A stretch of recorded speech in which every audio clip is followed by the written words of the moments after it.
Welcome everyone. Thank you for joining us today. I'm Teresa Marantet, CEO and Chief Nursing Officer of the Windsor-Essex County Health Unit. Today we are reporting an increase of 49 new cases of COVID-19 in Windsor and Essex County. 23 are close contacts of confirmed cases, 6 are community acquired, 2 are outbreak related, and 18 are still being investigated. We have had 15,292 cases since the beginning of the pandemic.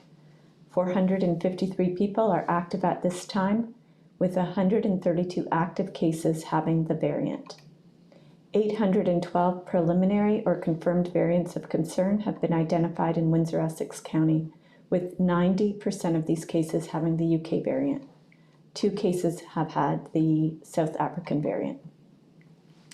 18 people from Windsor-Essex County are currently in the hospital and 5 people are in ICU. Our community has lost 414 people to COVID-19. There are currently 16 active outbreaks in Windsor and Essex County, 13 workplace outbreaks, 1 long-term care home outbreak, 1 school, and 1 in the community. Now for the vaccine update. 158,442 doses of a COVID vaccine have been administered to Windsor-Essex County residents. 144,746 people have received at least 1 dose. Please visit our website at wechew.org and search local vaccination statistics. Our EPI department has done a great job creating these vaccine dashboards showing the vaccine that's been distributed in Windsor-Essex County and the associated coverage rates for different age groups, beginning with those 40 years of age and going in 5-year increments. We are now booking several priority groups at our mass vaccination sites, along with those 60 years of age and older. To book an appointment to receive a COVID-19 vaccine, please book online at wevax.ca or by calling 226-773-2200. Current priorities include those living in hotspot postal code areas who are 40 years of age and older, those people with medical conditions at different risk levels, licensed daycare workers, and healthcare workers. We would also like to remind residents that individuals 40 years of age and older may be vaccinated at one of the participating pharmacies in Windsor-Essex County. And please visit our website for the map of the participating pharmacies. We would like to remind you that despite the vaccine rollout, public health guidance is still necessary.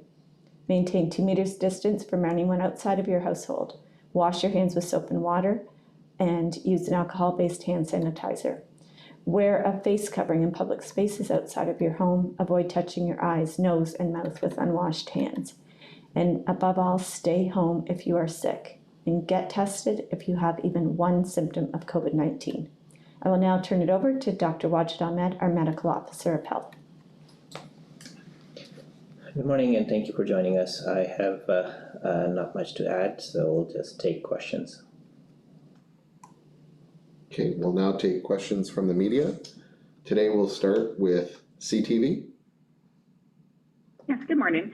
I'm just wondering, as far as the cases seem to be kind of stabilizing, what's your take on the case count in the region? Obviously, you'd like to see it lower, but how are we doing, so to speak? Well, I think we are doing okay. I wouldn't say that we're doing great. We are doing okay. We are stabilizing the cases and showing a trend that maybe it's dropping down, and we will be in a better spot with all these restrictions that are currently in place. And by the time when we are able to vaccinate quite a few of the people in our community, and also with the stay-at-home order in place, we'll be in a much better position when these restrictions will be lifted.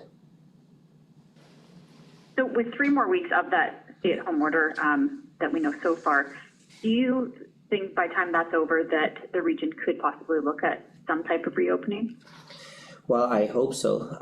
What our understanding is, when these restrictions will be lifted, we will be we'll go back to our the provincial framework of reopening, and depending on where we are in the framework, that's where we will open. That's my understanding.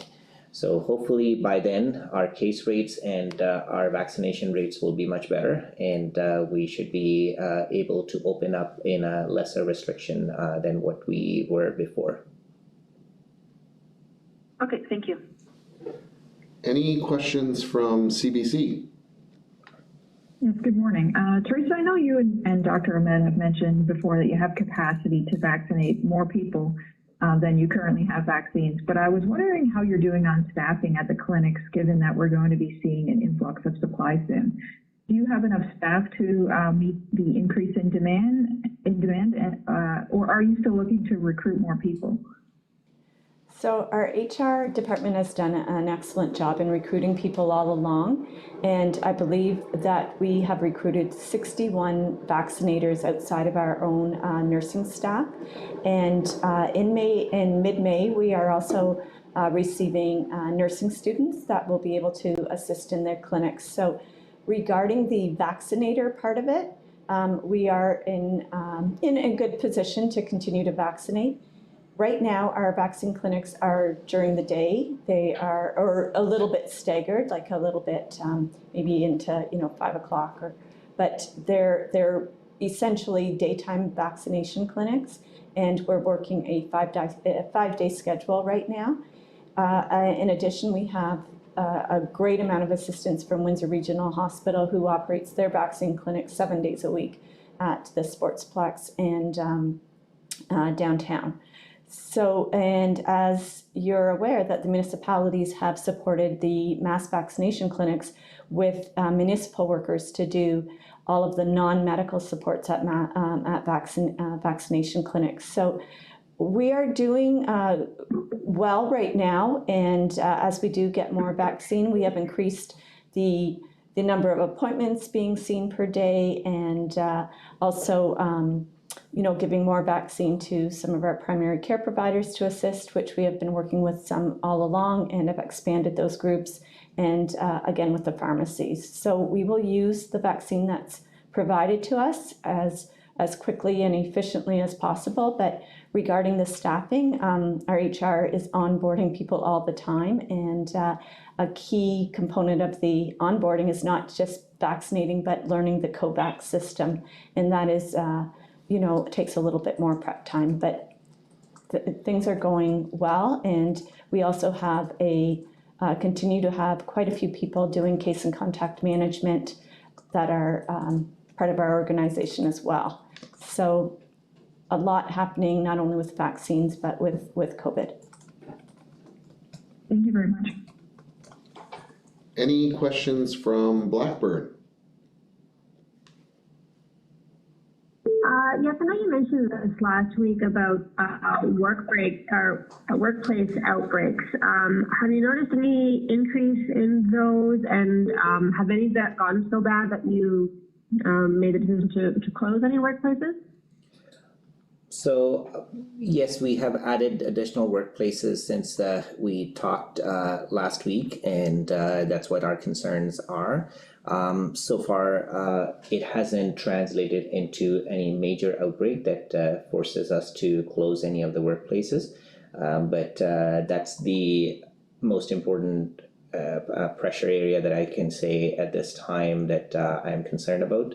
And we really want to make sure that we don't end up in having a workplace outbreak, recognizing that there is still a limited number of workplaces that are open for in-person staffing, and they need to follow all the public health measures to ensure the safety of their workers and to keep their workplace safe. Thank you. Any questions from the Windsor Star?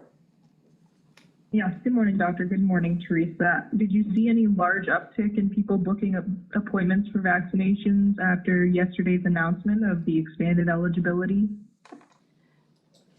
We did see appointments being used and taken after the announcement, and so things are moving quite well, and we do have people monitoring that and opening up more availability as we see spots being being taken up. Again, in Leamington, we continue this week to work with our getting the farms vaccinated. So Monday was we had the Leamington site was for the general public. So hopefully they had an opportunity to get vaccinated, and then the remainder of this week will be continuing with the farms. But I didn't check this morning, but I know that yesterday they did say, people were booking, so that's good. Do you have a sense or an estimated date of completion for the farm workers? We anticipate that by next week that we will have completed what we can complete, knowing that we're never going to be totally complete, but those that we have offered the vaccine to will have had an opportunity to come to the clinic in the Leamington area, knowing that there will be others, local workers that will still be able to access the clinics. But the actual interaction with the farms and looking to get that completed, so hopefully by next week. Okay, thank you. Any questions from AM 800? Dr. Ahmed, following up on Maureen's question about the workplaces, I know over the weekend the release was sent out about the 2 fast food establishments. They were temporarily closed while employees were tested there. Any outcomes from that? Have those 2 restaurants been reopened? Not to my knowledge. I think we wanted to see some test results from the employees, and also to make sure that they have some additional control measures put in place before these facilities can be reopened. So just to clarify, they're still currently, as of you, like you just mentioned, they're currently closed while testing still continues? Yes, that is correct, yes. Okay, perfect. Switching gears, non-COVID question, but kind of related to COVID. Has any decisions been made yet in regards to beach testing this year? I can answer that. We are, beach testing will occur this year. We are hiring or have hired students, public health inspector students to assist with that work, and we will be moving forward. So I know that will be coming up. Does that usually start in June? It goes from June typically to October, or maybe September. Sorry, I'm getting mosquito surveillance and beach testing, but we're doing both. We'll be doing the mosquito surveillance and the beach testing. That was my next question, mosquitoes, so that the West Nile program will continue as well? Yes, it will. Okay, thank you. Any questions from Radio Canada? Yes, good morning. Unfortunately, I wasn't here yesterday, so I'm very sorry if you already answered this question. But I would like to have a reaction, actually. I don't know if you're aware, but a fitness downtown Windsor sent actually a letter to their members to let them know that they will be open to any of their members that can provide a medical note from a doctor. So I want to know, what is your reaction? Are you aware of that? Well, I think it was discussed. I'm not sure that the specific details about when and how and what kind of notes are going on. I did had my team gave me a heads up, but I'm not aware of all the details that you're sharing with me. Obviously, it'll be in violation of the Reopening Ontario Act, and our team will be working with our enforcement partners to make sure that everyone is compliant with the Reopening Ontario Act. Okay, meaning if they do that, you're actually going to shut them down? Well, again, I can't predict what the outcome of these enforcement measures would look like, but we'll leave it up to the enforcement people to take the right measure. And that could include either charging them or maybe setting some restrictions based on what is allowed and what is not allowed under the Reopening Ontario Act. But I cannot predict what the outcome of that would be. Okay, thank you. Any questions from the London Free Press? Yes, hello. I just wanted to know, before government had said that by the end of the lockdown, they want to have 40% of Ontario adults vaccinated. Do you know where you might be at come mid-May when this whole lockdown is supposed to end?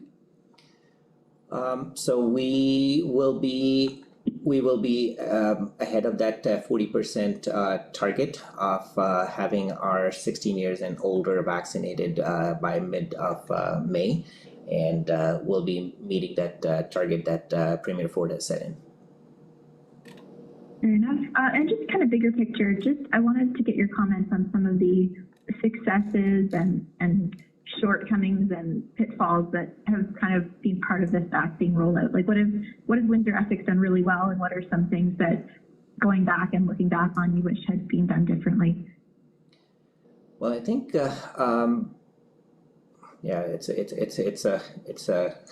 a lot of lessons learned with any of these programs.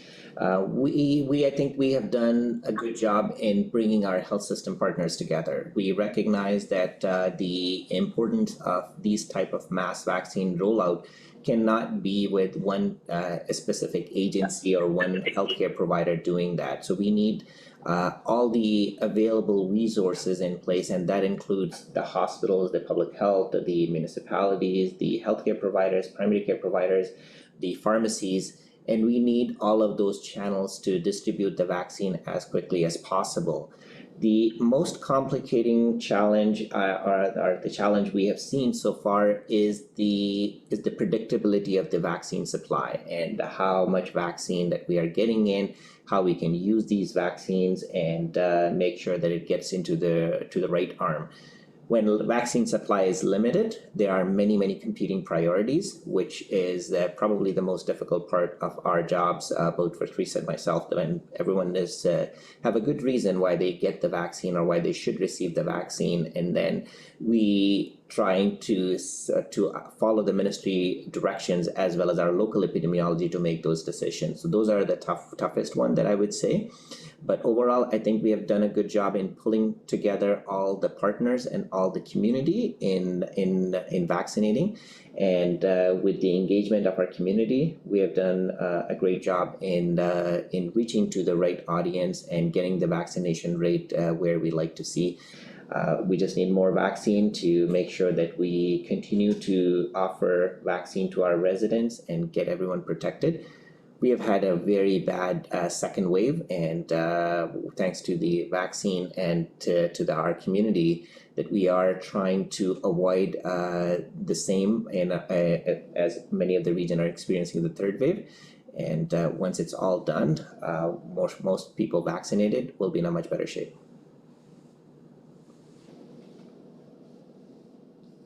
Thank you. Any additional questions from CTV? No, thank you. Any additional questions from CBC? Yes, I also wanted to ask about the exposure notice regarding VETCAB. Do you have any more details to share about that? I'm wondering if it's just one case involving a driver or if there are multiple cases, and also whether there are any cases that have been connected to this exposure so far. So we shared what we can share. It's already out there. Sharing any additional information would come into getting into the privacy and of individuals. So we have all that information that we shared and we wanted public to be aware of. And please, if take the appropriate precautions if you have used VETCAB during this time. And that's all I can share at this time. Thank you. Any additional questions from Blackburn? No, thank you. Any additional questions from the Windsor Star? No, thank you. Any additional questions from AM 800? Just one for Teresa. Teresa, you mentioned for the beach testing, you'll be hiring people to come out and do that. Is that normal, or usually do you have current staff on hand that does that? So typically with beach testing, it's a combination. Some summers it's been our staff exclusively, and other times we have hired students And so this year, I believe it'll be a combination as well. And with the mosquito surveillance, we have typically hired students, and it's not only the West Nile virus, but as you know, it's the enhanced mosquito surveillance with the Aedes mosquitoes as well. So typically we do have students working with our lead public health inspector on the mosquito surveillance. Any idea how many students will be hired for these programs? I believe we were looking at a total of 4 students for our health unit this time. Thank you. Any additional questions from Radio Canada? No, thank you. Any additional questions from the London Free Press? No, thank you. Thank you, everyone. Have a great day.